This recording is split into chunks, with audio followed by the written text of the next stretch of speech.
Je suis le pasteur de 9 églises à Melbourne, en Australie. Cela n'a pas commencé avec moi.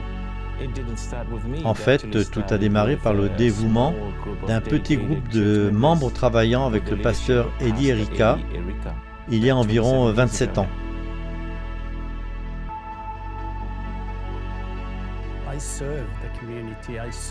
Je sers la communauté, je suis au service des autres, je sers Dieu et c'est pour moi le plus important de ce que je fais. Je représente la 3e génération adventiste de ma famille. J'ai grandi dans l'église, servi Dieu dans l'église, mais alors que je continuais à vivre ma vie, à aller de l'avant et à voyager, j'ai commencé à voir certaines choses qui n'étaient pas en harmonie avec ce que je croyais en ce temps-là. J'ai continué à croire en Dieu, mais je suis devenu sauvage. C'est à cette époque alors que je sortais d'un pub de Wellington que j'ai entendu une voix me dire « Qu'est-ce que tu fais là ? C'est vendredi soir. » La voix n'avait pas le ton du jugement. J'ai entendu cette voix qui était comme connectée à moi. Aussi, mentalement, et je fais demi-tour et j'ai dit « Ok Seigneur, je sais que je t'ai délaissé, alors je reviens vers toi, mais pas nécessairement à l'église. »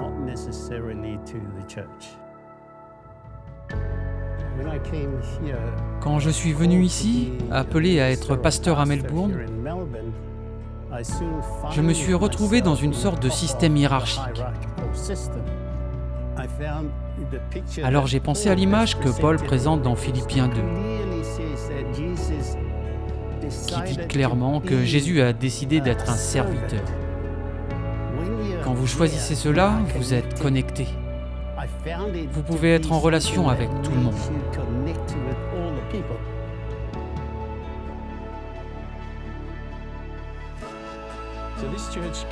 Cette église n'a pas démarré de façon vivante ici, car ils ont décidé d'implanter leur première église, l'église du nord de Melbourne. J'ai été chrétienne toute ma vie. À la fin de l'année 1992, nous avons discuté avec le pasteur et quelques anciens, et nous avons pensé qu'il était nécessaire d'implanter une autre église à Samoan, ici, de ce côté de Melbourne. Notre église a créé 2 centres missionnaires. Ces 2 centres en ont créé 2 autres. De mon point de vue, avec mon expérience, il fallait qu'au lieu qu'un seul pasteur prenne tout en charge, que nous travaillions pour amener des disciples au Seigneur, et Dieu nous conduirait partout où nous irions. C'est pourquoi tous ces centres existent et que tout marche. Nous en avons un au sud, un au nord, et maintenant, nous en avons 3 à l'ouest de Melbourne.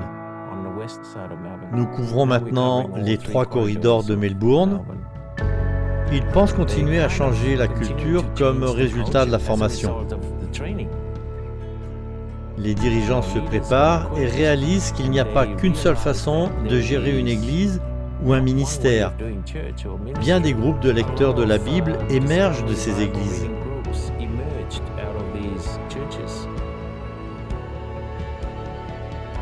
Je pense que cette histoire est apparentée à la présence des autres cultures et que ces petits ministères et jeunes églises essaient d'atteindre et de rapprocher les uns des autres.